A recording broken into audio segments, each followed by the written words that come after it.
Hi Gemini, this is Jov. Welcome po sa ating channel. By the way, this is our second channel, Love Jov. Kung hindi pa kayo naka-subscribe, subscribe na po kayo at click bell notification para updated po kayo sa reading natin. This is general reading po. Kung naka-resonate kayo comment down. Kung hindi kayo naka-resonate, ibigay niyo po sa iba. Kunin niyo lang po kung ano yung naka-resonate sa iyo, Gemini.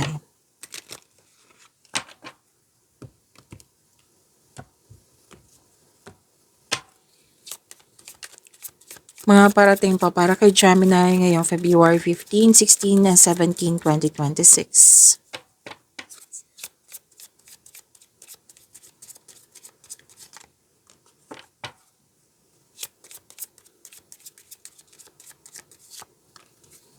Ay wow, ang ganda.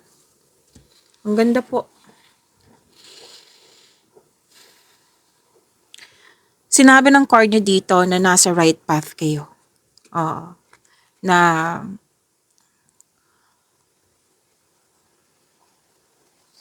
yes, nasa right path kayo, ginagabayan kayo ng iyong intuition patungo sa right path, patungo sa success. Na kailangan nyong magkaroon ng mahabang pasensya. Pwede din nagkaroon kayo ng time sa nature po.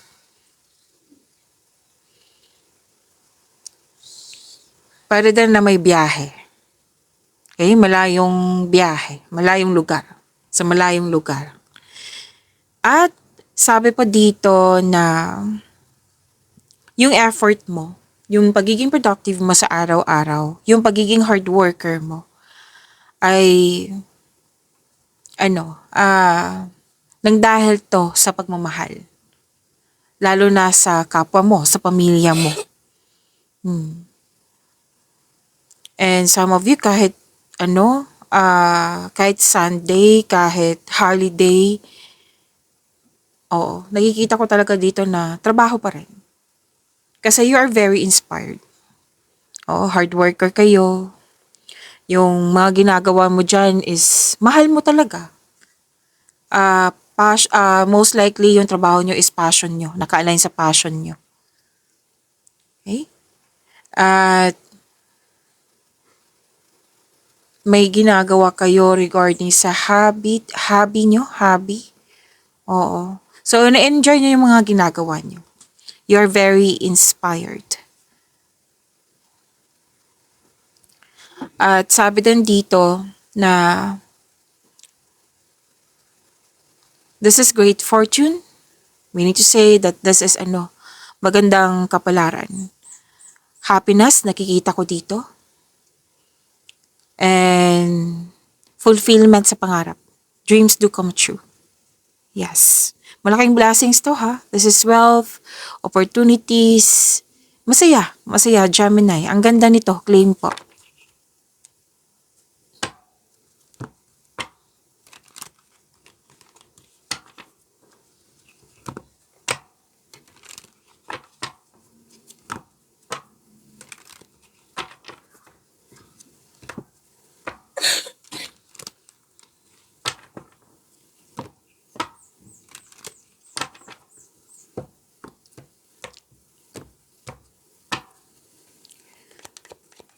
Mga parating po para kay Gemini ngayong February 15, 16, 17, 20, 26.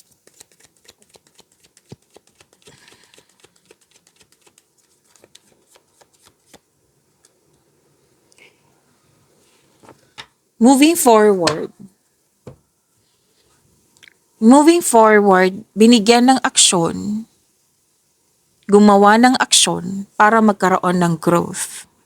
Pwede yung ilan sa inyo na kailangan umalis para magkaroon ng growth. Kailangan magkaroon ng, pwede din hindi kailangan umalis, kundi kailangan mag-move forward na para magkaroon ng growth. Meaning to say, action. Okay? Pwede din umiiwas ka sa toxicity. So, gagawa ka ng aksyon para magkaroon ng growth. Walking away, moving on. maraming ginagawa, transition. So, binigyan mo ng freedom, nagkaroon ng aksyon para magkaroon ng growth. Yan, ang ganda. So, may babaguhin kayo. Hindi lang to, na kailangan umalis talaga. May babaguhin talaga kayo. At sabi din dito, na magkakaroon ng abundance. Oo. Sa pagbabago na ito, kasi changes, 'di ba? Magkakaroon talaga ng pagbabago. Sabi kanina, magkakaroon ng abundance. So, wag niyong pigilan yung sarili niyo, like, magkaroon ng hesitation, doubt, wag po. Basta itong bibigyan mo ng aksyon, magkakaroon po siya ng abundance. Sabi yan ng dalawang card dito.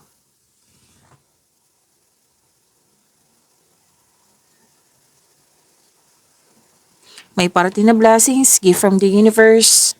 Yung sinabi kanina dito, na lumabas din siya dito sa inyong tarot card. Opportunities, job opportunity, or unexpected sum of money. Itong dalawang card na ito, you're taking first steps, action, para ma-enhance o ma-increase, lalo na yung kaperahan mo. Ang pagbabago na ito ay may unlimited growth towards to your finances. May promotion, pagtaas ng kita, sweldo, allowance, or na yung posisyon. So, sa mga gumagawa ng aksyon dyan, ito yung naghihintay sa inyo, abundance. Mag-level up. Ang ilan sa inyo, mag-change career. Kasi may offer na more stability and abundance. Pwede din sa buhay pag-ibig to, na may parating sa iyo na bagong tao. Kung may, sa may relasyon, kontento. Kontento na sa pagmamahalan.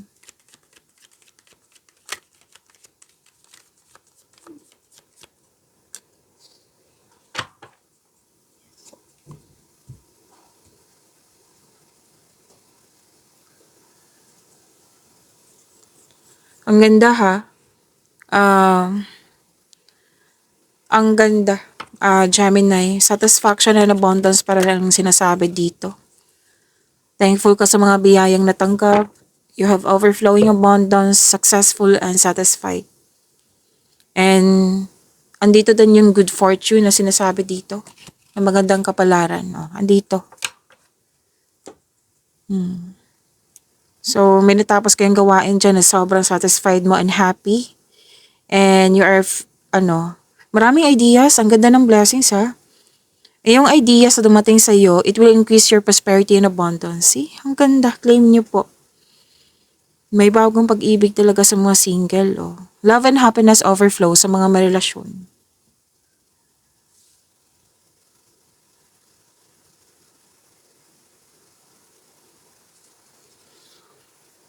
Okay. So, sabi dito, sobrang busy mo. Tapos, sana'y maiwasan mo tong burnout na nakikita ko dito. Marami kasing ginagawa. Kung andyan na yan, ask for help para hindi mo dala lahat yung gawain. At huwag mag-say yes ng yes kung hindi naman akmasin yung schedule para hindi ka ma-burnout, okay?